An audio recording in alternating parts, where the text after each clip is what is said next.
The Boston Celtics blow out the Dallas Mavericks and take a 1-0 series lead in the NBA Finals. Of the teams that win Game 1 in a best-of-7 series, 70% go on to them to win that series. And that number jumps from 70 to 92% if a team takes a 2-0 series lead. That's the challenge both teams are facing ahead of a pivotal Game 2. Thanks for joining us in the 2 Cent Sports Podcast for Episode 6. I'm AJ Fernrohr. Alongside me, as always, Joey O'Donohue, Garrett Lynch, and Luke Cervello. All right, boys, let's jump right into it. I can imagine a lot of people thought Game 1 was maybe not outcome-wise going to end up differently, but nobody really predicted a blowout. Maybe this changes the trajectory of the series. Maybe it doesn't. I know we all took the Celtics to win the series, either in 6 or 7 games. I believe me, Garrett, and Luke took the Celtics in 6. Joey, I think you had them in 7. I had 5. But 5, all right. So, Joey, do you still have that prediction after watching Game 1? Do you think it's going to go shorter now, based on what you saw? Yeah, I mean, it was a good win for the Celtics. And as much of a blowout as it looked like at times, as you said, it didn't change much for me. I still got them winning, and I still think the Mavericks take at least 2 games. I think you're right. I think I had said 7, so I still think it goes the distance, 6 or 7 in this series. And for the Celtics, don't get too comfortable after that win. That's the main thing, because the Mavericks got blown out by the Clippers in Game 1 of that series, then went on to win 4 of the next 5 and close them out. So Game 1 in Boston, I expected the Celtics to win. I think we all predicted them to win Game 1. The blowout fashion was a little surprising, though. So that was credit to them. But like I said, it's happened in the Mavs before. And with games coming up in Dallas and the player that Luka Doncic is, I expect them to keep this a series. So sticking with the C's, keeping my prediction. But it was a good one. Definitely. Yeah, I mean, definitely a game that the Celtics, I think a lot of people expected to win, but definitely not in dominating fashion. So I said Celtics in 6 beforehand too. I think I'm going to shift it up 1 game. I think the Celtics take it in 5 games. I think just the way the Celtics played in such dominating fashion. I mean, you really have to look at Kristaps Porzingis and just how much of an impact that he made right when he stepped on the floor. I mean, he had 20 points, almost 10 rebounds. He was just all over the floor. And even when he got the ball down low, if he wasn't shooting, he was going to be backing down and then just pulling up right over him. So, I mean, I think just when you talk about how much of an impact and how much of a storyline it was going into Game 1 and just how he was able to, just facilitate and just get everything involved, and just the way he was, just the consistency that he was playing with all game, I think really showed and really helped propel the compliments around him.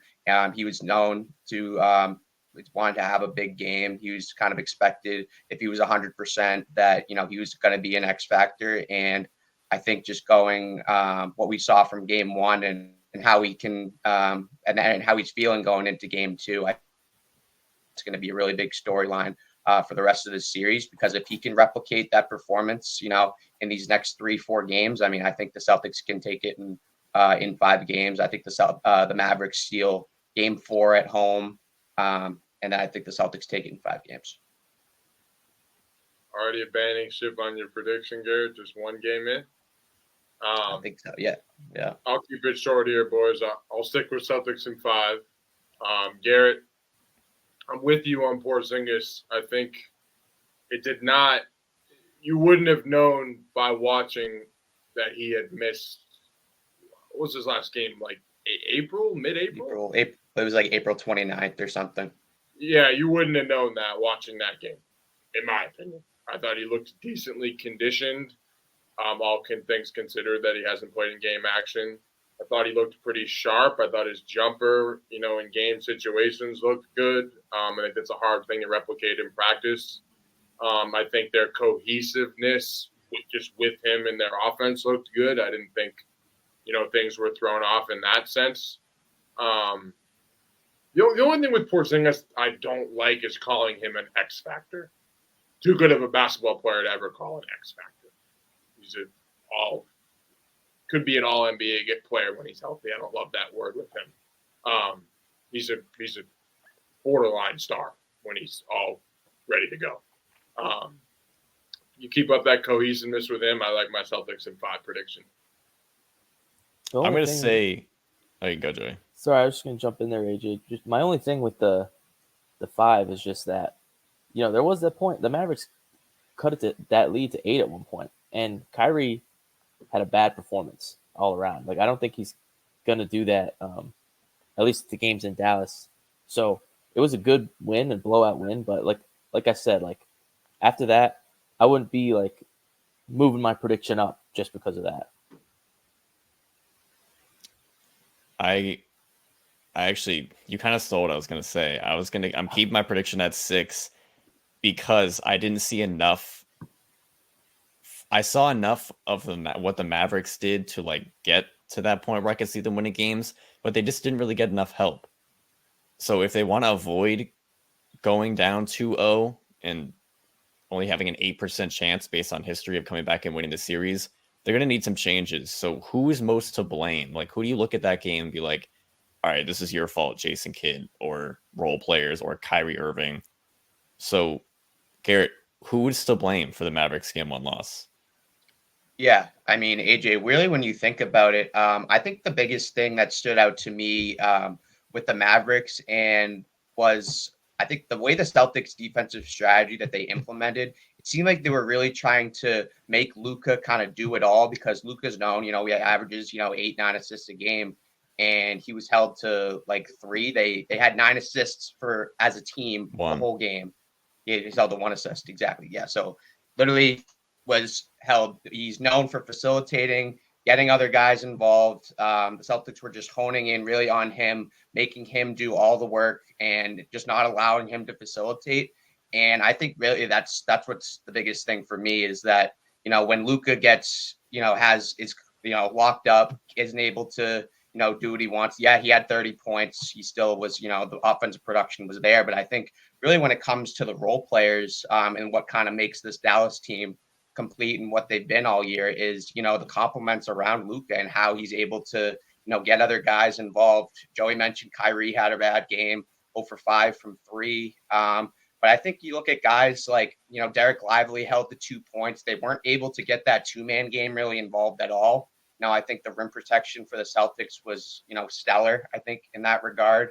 And I think what, the next move that, Dallas really has to implement is really just find a way, especially if the Celtics, implement that same strategy. They have to find a way for Luka to get other guys involved, implement the penetrate and kick, draw and dump, find mismatches, exploit 2-on-1s whenever you see him. I think that's really the main thing to focus on going into game 2 for the Mavericks, is just trying to find ways to get other guys involved and just get more assists, because, that margin was a huge margin. They also shot like 26% from 3. I thought that was a huge, factor as well. They were not shooting the 3 well at all, but I think really it hones in on the assists, because that's what, Luka and the Mavericks are known for.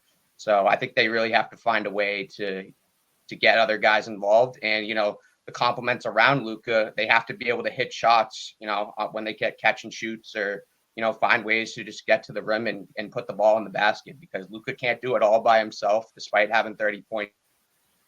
To have consistent production from the guys around him to help carry the load, especially when, they get themselves in a hole and, Luka gets locked up and can't.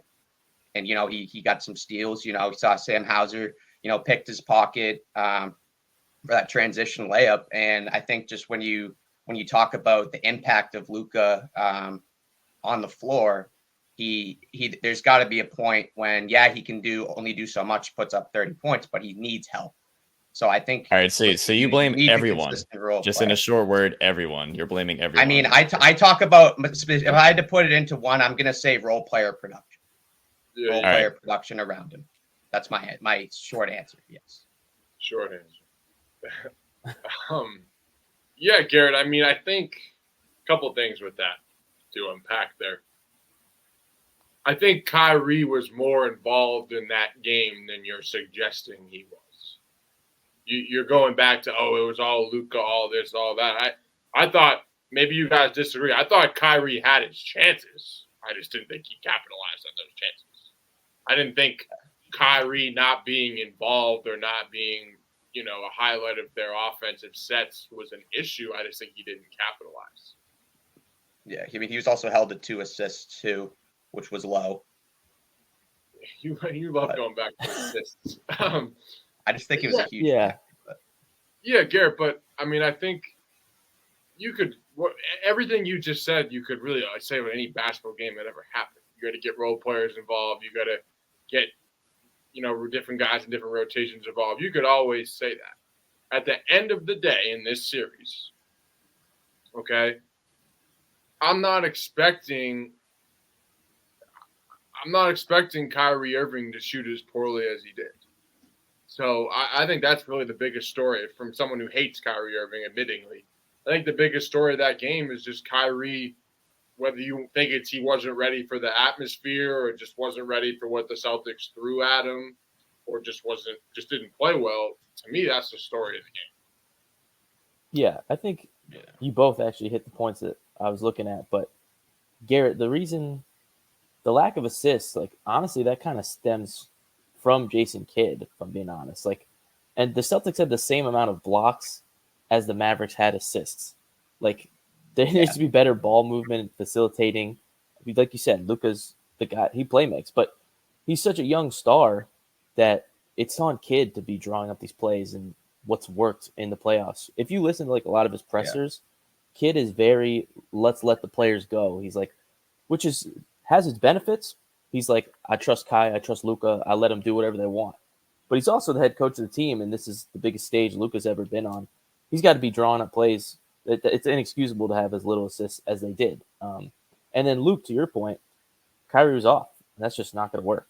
I really think, and I've never really seen this or said this too much about players, but I think it's Boston is actually getting into Kyrie's head.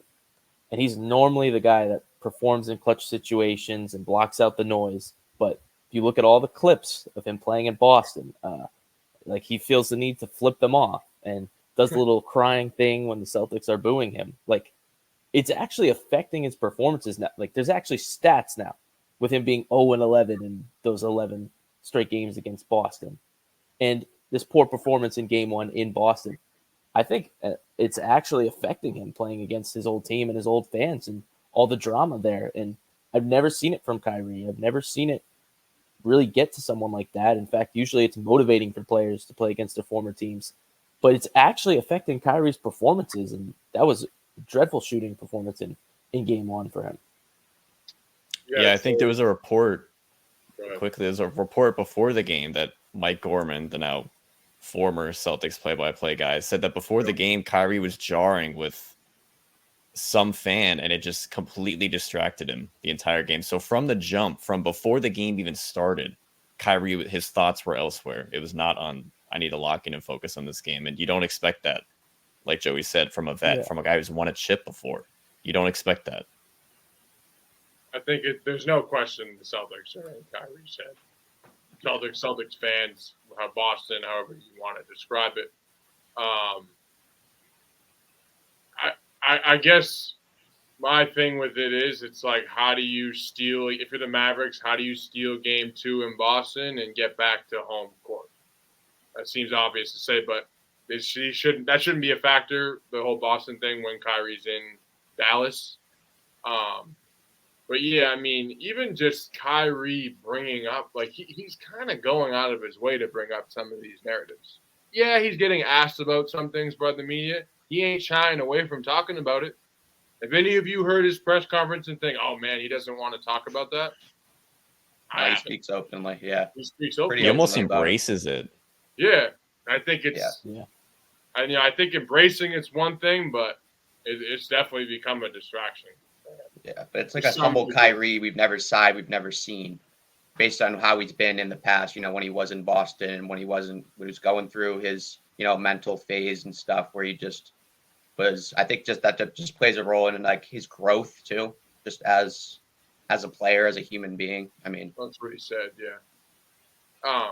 Yeah, Garrett. I mean, I don't want to get off too much of a tangent on this, but I'm very sympathetic with Kyrie and the mental things he went through. I think we all are. Much as I say he's a little boy or I don't like him, that's talking about basketball and how he's treated people from my home state. I obviously sympathize with the dude for mental health. I know he had a loss in his family. I'll always support anyone for that, whether I like them or not. But the way he's treated people, fans that paid to see him play and cheered him on while he was here and would have given him all the support if he had stayed is, I don't think anything's going to excuse that. But I wish him well off the court. All right. Turning from the Mavericks criticism to the Celtics criticism, I think anyone listening to this pod, and I know the four of us definitely have, heard that the sports media, for whatever reason, they don't like Boston. They've taken kindly to just ripping them at any turn. I mean, Boston's 13-2 in the playoffs, and everyone's acting as if they're like 7-7 against some like the Charlotte Hornets or something like that. I even saw something the other day that said the Celtics blew the Mavericks out in the wrong way. Like, how do you blow a team out in the wrong way? A blowout is a blowout. So, Luke, do the Celtics, in your opinion, deserve the criticism going on? Do they deserve some of it, all of it, none of it? I'm glad you called on me for this one, AJ, for lack of a better term. And I think you said it great. Everyone follow AJ on Twitter at AJ Fernmore. Little plug there. You could keep saying, oh, they're not looking great. They're not getting all these style points. They're not beating teams the right way. All right, 3 more wins and there's a duck boats rolling right down all around the beautiful city of Boston. So you can keep saying that all day you want. Like I said to you guys off the pod earlier, on the Larry O'Brien trophy, there isn't but it didn't look that great asterisk on it. Someone's got to be the champion at the end of the year. And then when that, maybe, and I'll say this, I don't think the Celtics have been as impressive as I would want them to be throughout the playoffs, I guess, if I have to say that. But, man, I mean, you're 3 wins from a championship. Just win. Just win, baby. That's all. There's a reason that saying exists. And to these people just to keep critiquing performances and just kicking the can down the road and saying, oh, it's going to catch up to them. It's going to catch up to them.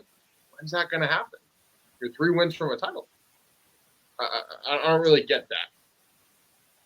Well, I think that's why some parts of it are fair to say. And I know you Celtics fans are angry about it, but we talked about it on our own pod. They had an easy path to get to the finals. We know that. Their team loaded. And like I said, the game 1 thing, it's like the Mavericks did cut the lead to 8 at one point, but the Celtics still closed. So that one, maybe I'm not so much on board with, but Tatum specifically, I feel like we should also address him today because he didn't really have a great performance in game 1. And it's, the Celtics fans, they act like he's Jesus. It's like some of these fan faces, like New York does with Brunson, that's why people start to hate too. And like I said earlier in the making of the show, like he's, barely a top 10 player for me currently. And, that could be criticized. He's the guy that we're all hyping up as the big star. He needs to play better in the finals. But all in all, they have a great team. Mazzulla's been coaching well to this point. And to Luke's point, if they win, then there's not much you could say because the Mavericks are a test. Like, you can't be going in discrediting. If the Celtics win the finals, that's impressive. Beating the Mavericks, to me, and any basketball fan should be impressive, however you look at that. Unless, if Luka or Kyrie gets hurt, something crazy like that, all right, then it's going to come out again and people discredit it. But a straight Mavs-Celtics series right now that we're watching, Celtics win that, the respect and credit should come in. But to the criticism of and overanalyzing their games and their path to the finals to this point, Tatum's game 1, there's fair arguments in that criticism of them not playing the best teams and where all the best players were hurt on the teams they played. And Tatum didn't have the best game 1 performance. So, if they lose this finals, then the criticism's really going to come through. And it's like, haha, that's what we've been saying. They weren't tested. Immediately they were, and they lost. If they win, none of it's going to matter because this deserves credit beating a Mavericks team with Luka and Kyrie. See, Joey, I'm with you, and then I'm not with you. I don't want to contradict myself because episode 2, 3-ish, I told you I wasn't that impressed with their ride here, and I thought it was an easy path. But at the other side of my mouth, if you will,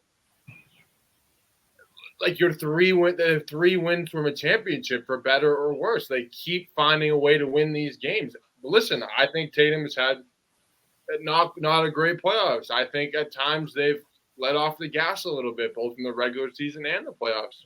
But at the end of the day, they're 3 wins from a championship. I think this is a bottom line type argument. Now, I do agree with what you said, though. If they end up, biffing this series and losing, then you can circle back to those narratives.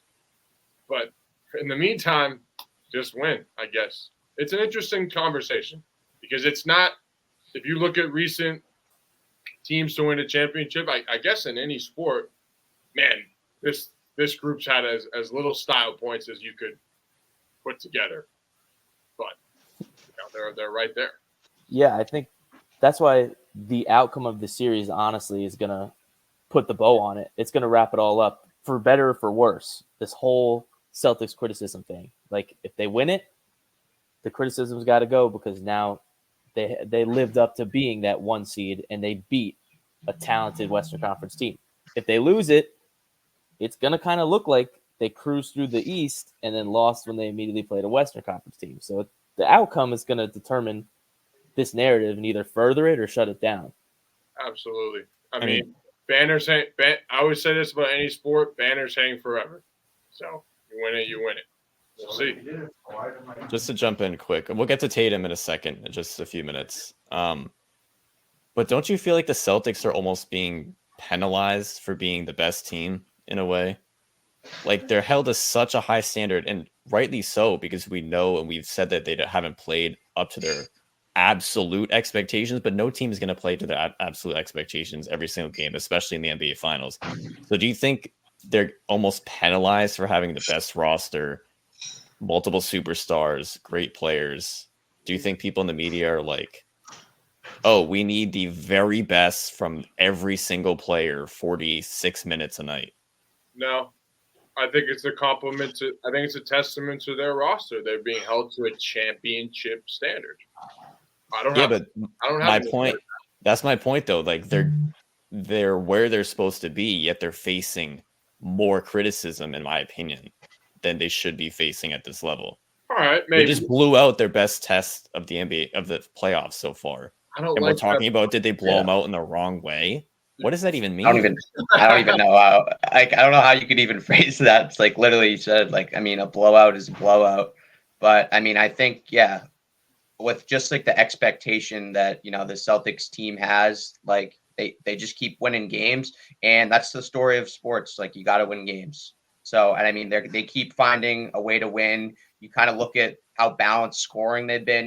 Their core 6 was all in double figures last night. I look at the balanced scoring. I mean, they're playing up to, maybe not their absolute best expectations. I mean, I think one thing that maybe you could argue in terms of the criticism is the production of Tatum and Brown. I mean, I think they definitely could play better individually and collaboratively, but I think just the standard that this team is held to is just through the roof. I mean, you're looking at a 64-win team that has just been cruising through the playoffs, despite how hard you may say the path was.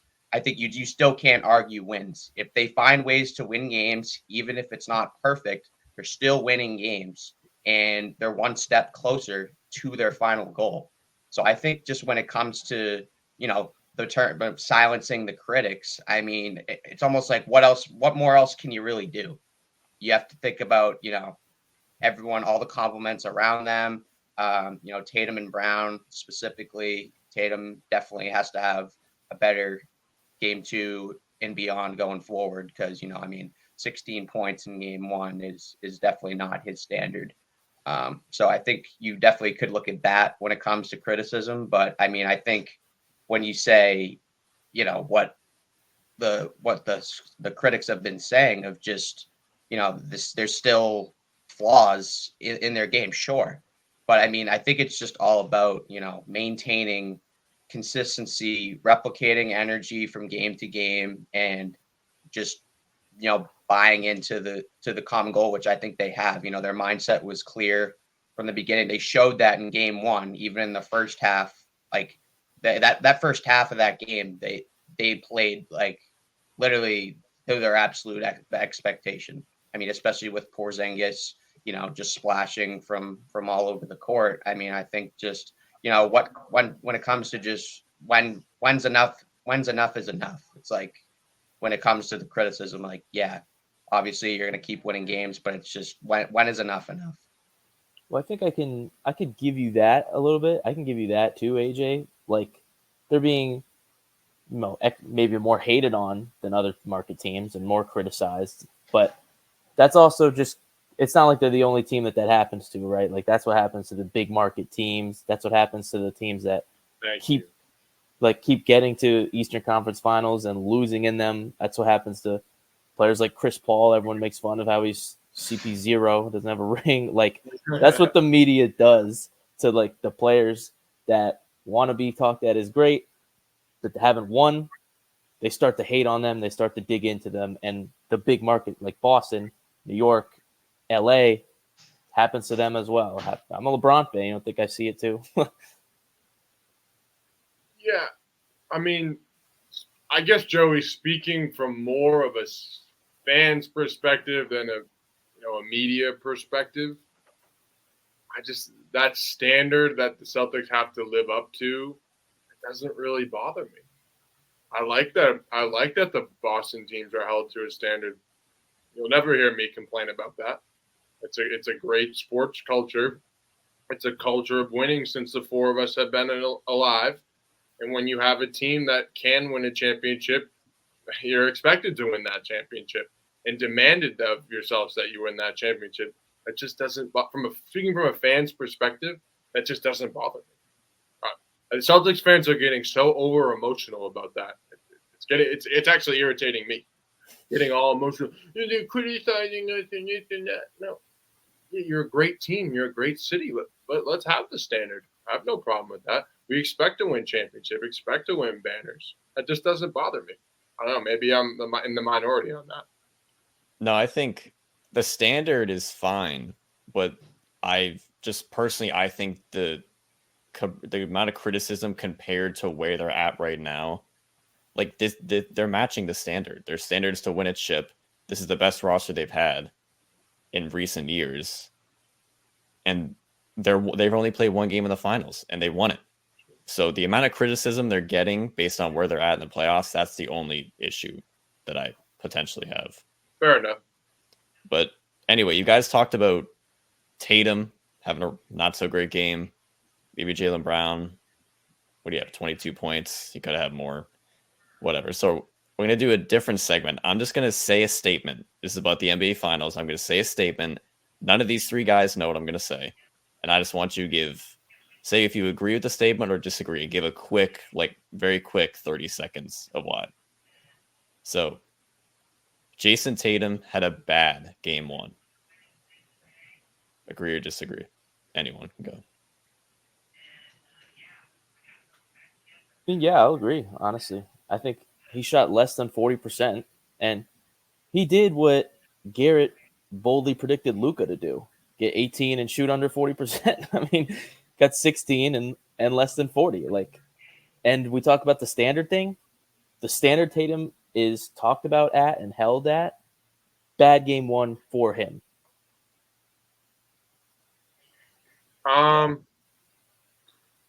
Bad game one. With that verbiage, I'll disagree. If you said he had a mediocre game one, I'd agree. I think he just got to cut down the turnovers a little bit. Really just cut down the turnovers. I mean, he's got to shoot better too, but it's hard to say you need to shoot better. It doesn't really work like that. I think with Tatum,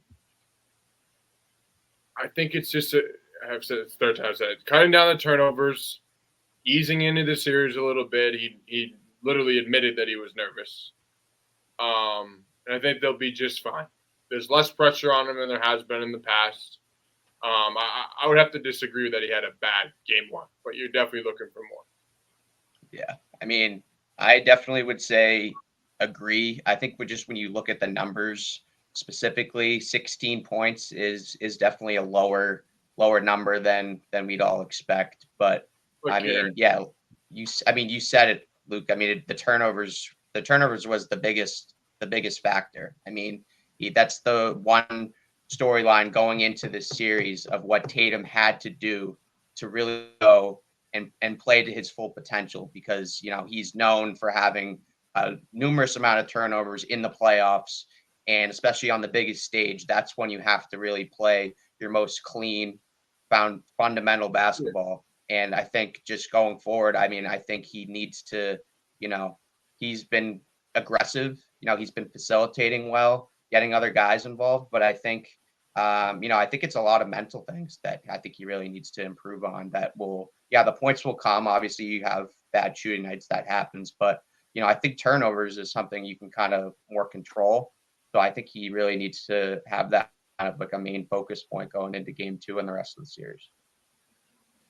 Very quick. I agree with everything you guys said, but I think overall, if anyone wanted my opinion, I would disagree. I don't think he had a bad game. I think he had not his best game, but I think looking to facilitate more than just ripping 28 shot. If he shot like 8 for like 27 or something, maybe I'd say he had a bad game, but he shot around for it. Was it 39%, 38%, around 40%? You got to cut down on turnovers. That's it.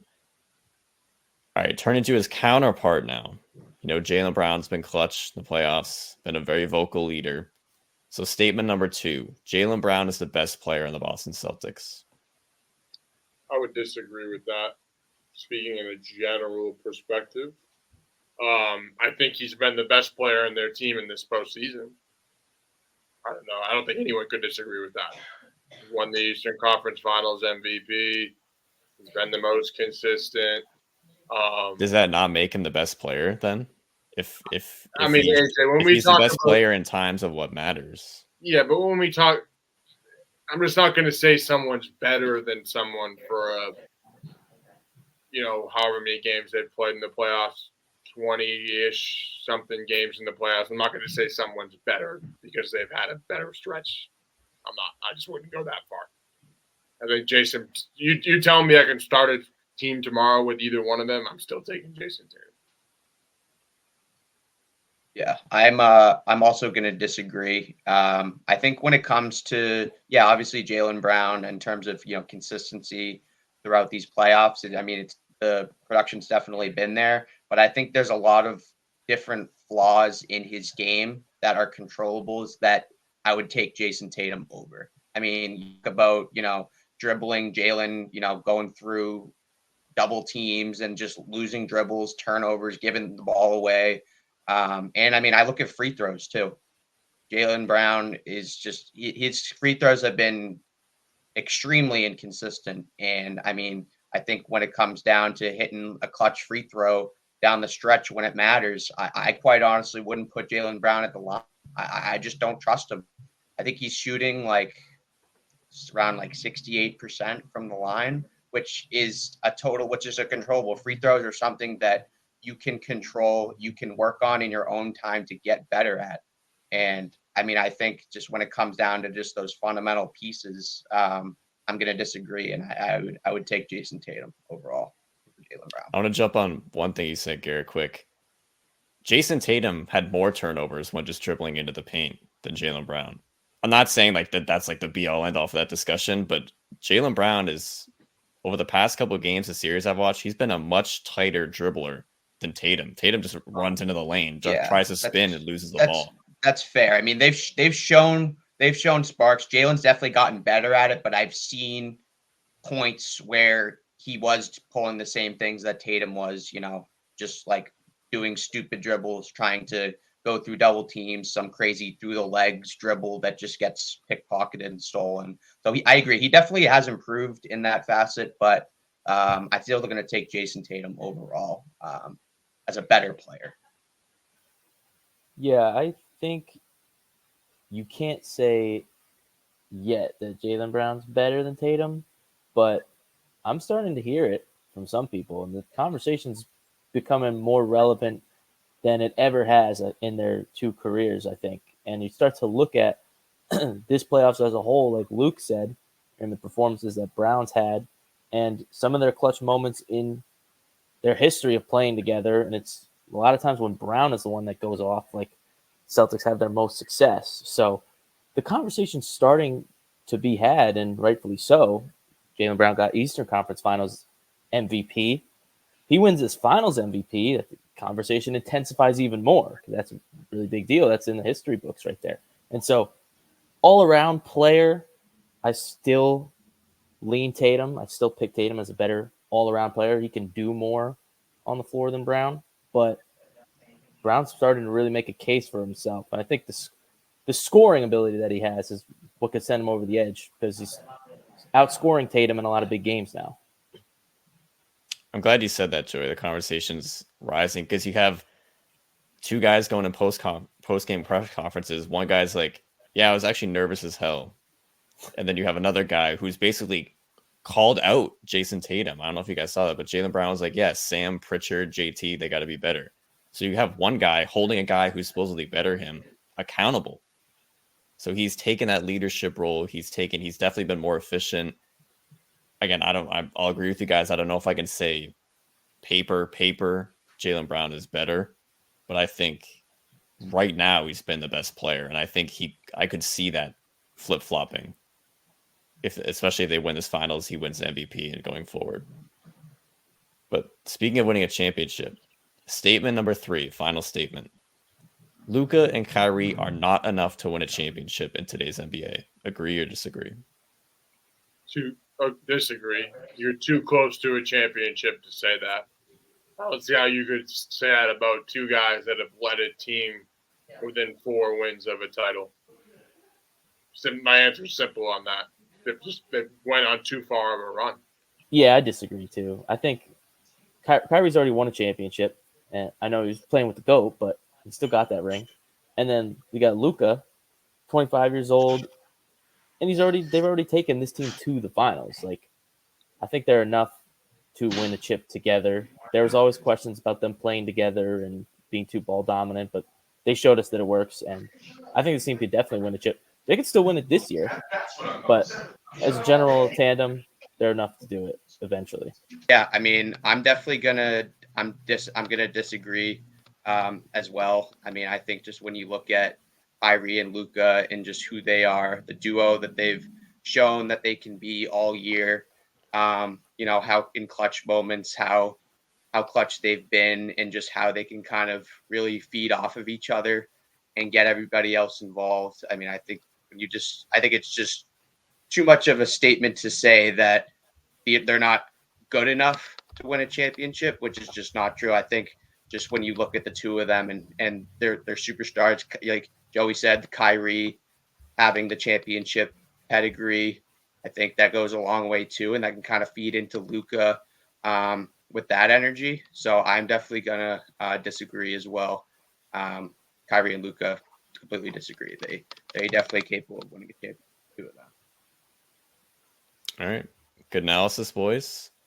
Little something not NBA Finals talk now. There's some talk about a little team out west. Joey's LeBron's team, Los Angeles Lakers. Yeah. They don't have a coach right now. And recent reports have kind of tied 2 guys to it. Current UConn Huskies coach Dan Hurley, rumored to be a serious contender for the job, and as has former NBA player JJ Redick. So, Joey, we'll start with you since it's, I guess, your team. If it's down to these 2, which as of right now it seems to be, is there a clear choice for LA? Well, that's a good question. I just want to start and say I like the 2 that they're looking at, to be honest. Like, I think this is good for the Lakers and a LeBron team to get, if you can't get, one of the goated coaches, and I wish that he could have played with like a Phil Jackson like MJ did, or just, goated coach, but I think someone a little newer would actually be good for a LeBron team. Like, he's got a podcast with JJ Redick. I mean, they're boys. Like, that would be great chemistry. And it would allow LeBron who's got one of the best basketball minds ever, highest basketball IQ of all time, arguably. It would allow him to do some of that coaching as well and not like get into it. Like, I'm tired of these, honestly, dude, these randos that have like, they've been around the NBA a little bit, but like Darvin Ham, bro, Luke Walton was garbage, dude. He didn't know how to make a rotation like for his life. Like, and Darvin Ham didn't figure out a rotation until the playoffs. Yeah, honestly, ever, dude. Like, I don't know what was going on, and it's just like, and you'll see in the post game press, like LeBron acts respectfully. They ask him about it. They're like, "What's going on with Ham's rotation?" And he's just like, "I mean, he's a coach. I trust what he does. Like, he's not gonna bash his coach and not gonna try and go against him. But if it's someone where he's more comfortable with, like a JJ Redick, like a Dan Hurley, perhaps, who hasn't coached in the NBA, it would allow both parties to be more receptive to LeBron taking that somewhat of a coaching role and integrating a new coach into the NBA. So, honestly, I like either of them. I mean, Hurley's won national championships in college. JJ Redick, another great basketball mind. That's why we see him doing so much analysis right now on First Take or any ESPN shows and his own podcast with LeBron. That chemistry, I think, would be really good. So I think there's pros and cons to both. I think Hurley, you get more a little bit of a person who's been a head coach before of a great team, albeit it was college teams, but you get that person who's a bit more of a coaching role. If you get JJ Redick, you get someone who's a little bit more personable with the players, and it would be a little bit more of a team where the players, particularly LeBron, could contribute more to the team's game plan, and what they draw up. Couple things for me with this.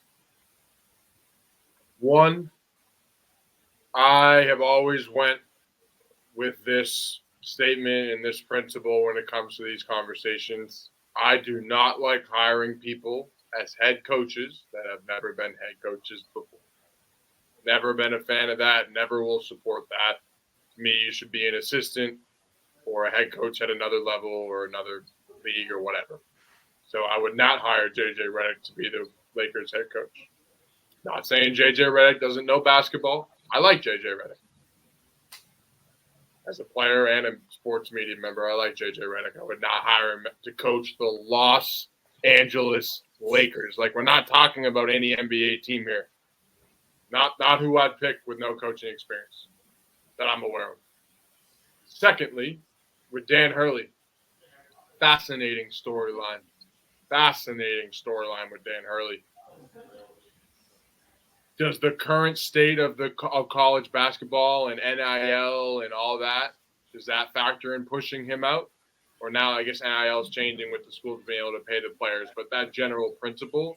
Now, granted, UConn can do that and pay who they want and bring everyone in, and they've had success winning 2 national championships.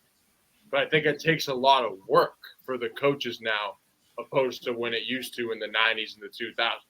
Dan Hurley said it himself the day after I think it was the day after they won the championship, and he was doing, I think it was on ESPN, a FaceTime interview with the trophy in his hands, and he's saying, like, yeah, we celebrate this weekend, and then next week I build a roster for next year. So just going in the NBA, that's a way out for him with that. That's a way to not have that stress and that part of his job. He can really just go coach. So is that attractive to him?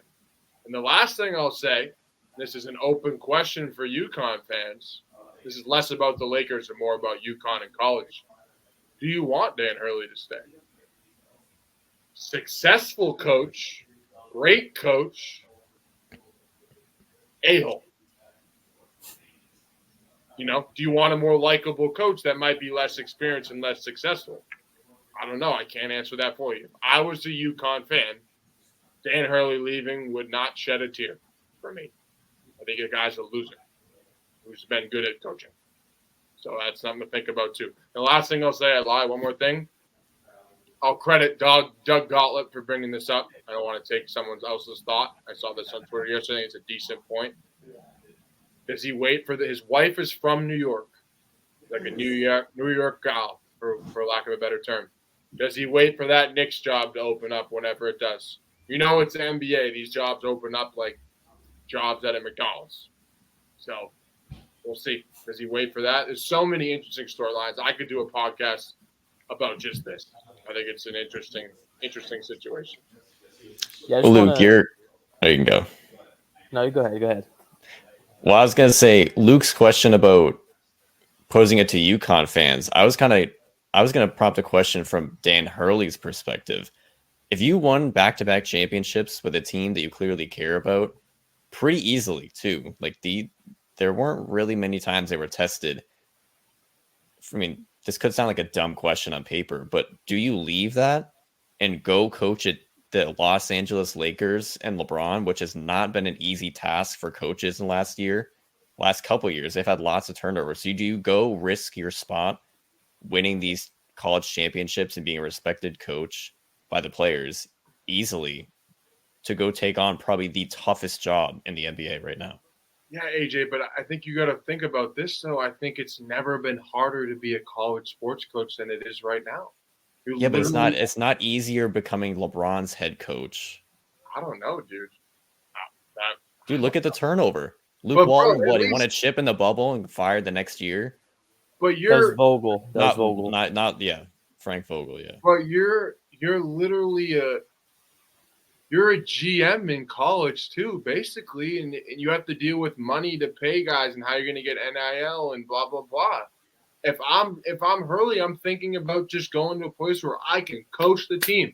The GM lays out who's on my team outside of LeBron, and I coach the team. And you know what? From the furthest from LeBron fans as they come, the narrative that it's hard to coach LeBron and this and that, boo boo. It's hard to coach the top 3 player of all time. Like, okay, yeah, maybe it should be hard. One of the greatest athletes who ever lived. Deal with it. I just don't love that it's hard to coach LeBron. Yeah, but I feel like you just contradicted your point, though. Jordan too. Yeah, but I feel like you contradicted your own point. You said he wants to go to a place where he can coach, and he's going to the team with the hardest player. I'm not saying it's a bad thing that he's the hardest player to coach, but he is. You think the final minute of the game, LeBron's going to give a damn what Dan Hurley has to say? No, he doesn't care what he thinks. Yeah, but so Dan Hurley's going to have to go there and live with him, not having that authority. See, I think Dan Hurley is someone LeBron respects.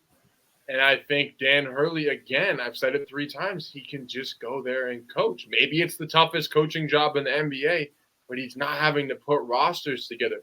I mean, the UConn won back-to-back titles, and, Castle and Klingon are gone. I think Caravan came back. Immediately after winning that title, he has to put together a new team for the next year. And I just think that's tiring for a college coach. I sympathize with college coaches these days. Those jobs are not what they used to be. It's not. It's a completely different landscape. So I think that still in difficulty might be harder than coaching LeBron. I do. Yeah, that UConn roster is completely different. Going to be completely different. Like you said, there's just so much going on with the transfer portal and then NIL. And it's not easy to stay there either. He could go out on top. He just won back-to-back national championships and upgrade to maybe what his goal is to get to the pro leagues, coaching the NBA. And yeah, that's kind of crazy to say that why wouldn't you want to coach LeBron? Is literally, like I said, the greatest player ever, in my opinion. And it makes it should make your life easier having a player that great on your team and that smart on your team. It's great for a newer coach, honestly, in my opinion. Last thing I'll say on it, I want to clarify something. When I say it might be easier, it might still be harder to coach UConn than it is LeBron. I'm not saying he wouldn't have success at UConn easier. I'm just talking about his mental state and the hours he puts in and the wear and tear. I'm not saying it's going to be easier to win go on a ride with the Lakers next year than it would be to run it back and get number 3 at UConn. I'm not saying that, just to clarify. Yeah, I mean, there's a lot of different ways and perspectives you could take on this. But I think when it really comes down to when you talk about between the two front runners of Reddick and Hurley, one thing that really comes to mind for me is, I mean, if you're the Lakers GM, I mean, you just look at the time frame that these coaches stayed and held their jobs. No, none of the coaches in the last decade have held that job for longer than 3 seasons. So, I mean, I think if you're preparing such a massive contract offer to someone, you obviously want them to be the future. You don't want to have to keep going through the hiring cycle, having to keep finding someone new every 2-3 years. I mean, I think you want to try and have a guy that has the championship experience from college, which he does, winning back to back with UConn, and just how he portrays himself as a coach. And yeah, I mean, obviously, when you bring up with the factor of LeBron and coaching LeBron, yeah, it could be difficult to. It's a different transition of what kind of player that he is. But I think when, just the shift from college to NFL or NBA, excuse me. I mean, it is a big jump, but the fact that college is the landscape shift of how prevalent that is right now, and it becoming, a literal business now, and the NBA already is a business. I think it is a big jump, but I think just the way that Hurley kind of the coach that he is and what he can really bring to the table, and having a guy that of LeBron, already on your team. I mean, who wouldn't want to tackle opportunity? And obviously with, coaching, being the head coach of a big market team, there's obviously going to be, scrutiny to an extent, but I think there's really only one clear cut choice when it comes down to it. If you're the Lakers GM pulling the final trigger, getting a contract offer together and written for someone. I mean, I think you have to go Dan Hurley in terms of just longevity, because it's going to save you. What he can bring. You have to win in this league, and I mean, I think Reddick has zero coaching experience. Luke, you mentioned that, and I think you have to just go with the guy that is has more experience and is known for dealing with star players easier, and adjusting on the fly, and what he can kind of implement X's and O's, leadership, culture development, everything. I just really think there's one clear cut answer, and it's Dan Hurley that gets that contract offer. That wins the job. I think Dan Hurley is the guy. Obviously, it will play a factor too of his family being from New York, New Jersey area, and them wanting to stay. That's obviously going to play a factor. But I mean, I think when it just specifically come down to those two candidates, I think Dan Hurley is the better fit for the job. Well, I would just say, Garrett, and I mean, yeah, I agree. It'd be great if Hurley wants the job and takes the job. That'd be great. But for Reddick versus whatever other NBA options are out there, in this specific case, it's unorthodox. It's a team with LeGoat on it. And Luke, I know you had you have that little rule. It's like you don't like hiring any coach that hasn't been an assistant coach or coach before. But this situation, dude, and what I keep seeing, this theme that Garrett brought up of coaches kind of getting cycled out after 2 or 3 seasons, like it's the rare scenario where it would actually fit to take a wild card chance on someone like who hasn't coached in the NBA before.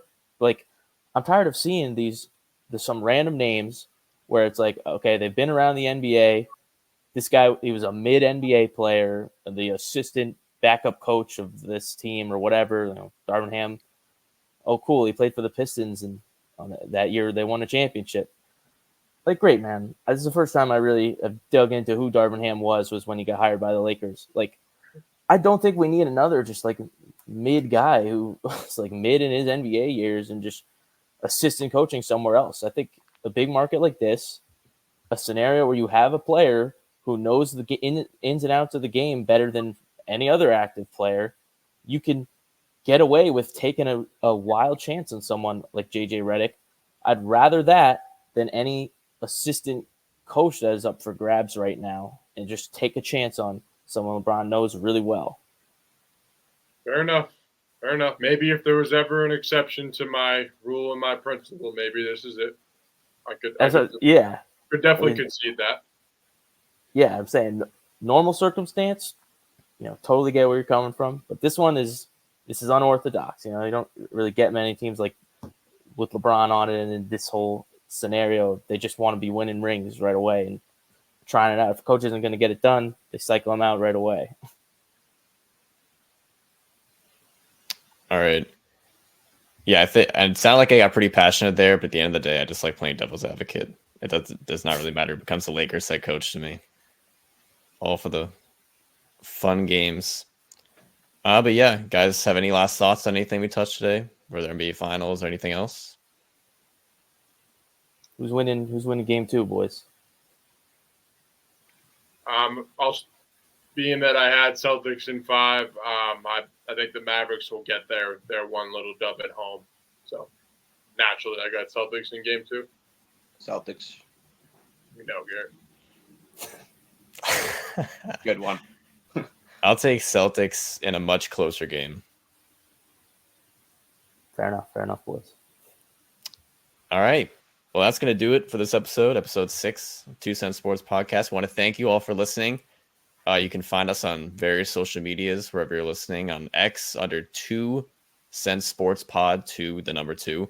YouTube, if this is where you're watching, then you already know, 2 Cent Sports, same as Spotify. And we're on TikTok. Joey's been cutting up some nice clips there. 2.cents.sports. Is that right? That is right. Awesome. Yeah, we want to thank you guys again for listening, and we'll see you next time.